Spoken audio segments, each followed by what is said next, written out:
Hi, welcome back to my channel. I'm Farah, and in today's video we're going to talk about a bug that was discovered as a result of HTTP 2 being adopted by most of the applications on the internet. HTTP 2 is an upgrade to the earlier HTTP 1.1 application protocol, and the bug that we are going to talk about today is called H2C smuggling. The original research for this bug was done by Jake Miller and is published on Bishop Fox's blog, which I will also be linking below. So what is H2C? Now the string H2 by itself stands for HTTP2 when it's used over TLS. On the other hand, H2C stands for HTTP2 when it's used over a clear text TCP connection.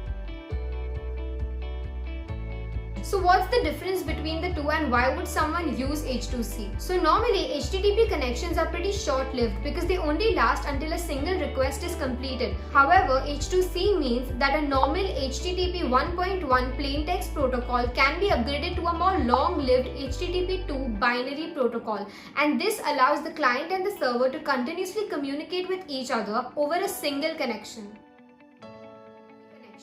Now, to understand how H2C connections are achieved, we need to talk about the upgrade header.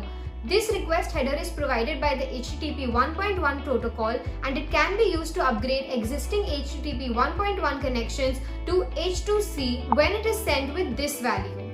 Now, when an application uses a proxy between the client and the server, the process to upgrade to H2C looks a little bit different. So let's take a closer look at that process. So first, the client initiates the upgrade by sending the upgrade H2C header. Then, the proxy forwards that request to the server. The server then responds with a status code of 101 switching protocols, which is then forwarded to the client via the proxy. The proxy now keeps the original TCP connection alive and then reuses it to communicate with the server over the newly upgraded HTTP 2 connection. Along with the upgrade header, the client also needs to send the HTTP 2 settings and connection headers. So this is what a sample request would look like to upgrade a connection to H2C. The value of the HTTP 2 settings header is a base64 encoded string which contains the values of the HTTP 2 connection parameters. And according to the HTTP 2 documentation, H2C upgrades are allowed only on clear text connections, and the HTTP 2 settings header should not be forwarded. Now keep in mind that curl, burp and other common HTTP 2 clients will not allow this upgrade to H2C over TLS because of this directive. However, we can use our own custom client to test this vulnerability. So where is the problem with this process and what is the bug? So the problem with using a proxy while upgrading to H2C arises because once the H2C connection is established between the client and the server, the proxy is no longer monitoring the content which is exchanged between them. And this means that any access controls that are enforced by the application can be bypassed by an attacker if they just establish an H2C connection and then make a request directly. So for example, say an application has restricted access to the payment endpoint for a lower privileged user. Now what an attacker can do is they can establish an H2C connection first and then directly request the payment endpoint and bypass the restriction without having proper permissions to do so.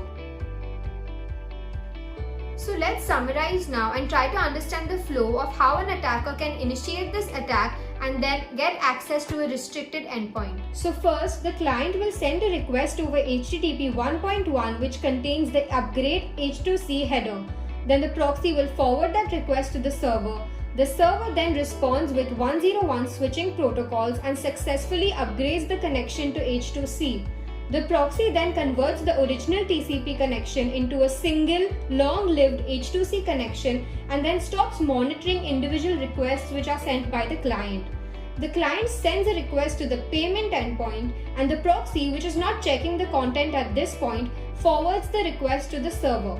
The server responds with the content of the payment endpoint to the attacker, even though the attacker does not have the permission for that endpoint. So that's all I had for you in this video. I also want to give a huge shout out to AcidNode, who have tried to exploit this bug on a few targets and have blogged about the entire journey. I will also link that blog down below so you guys can check it out. And as usual, if you learned something new and found this helpful, then like this video and subscribe to my channel, and I will be posting videos like this a lot more often. Thank you so much for watching. Bye.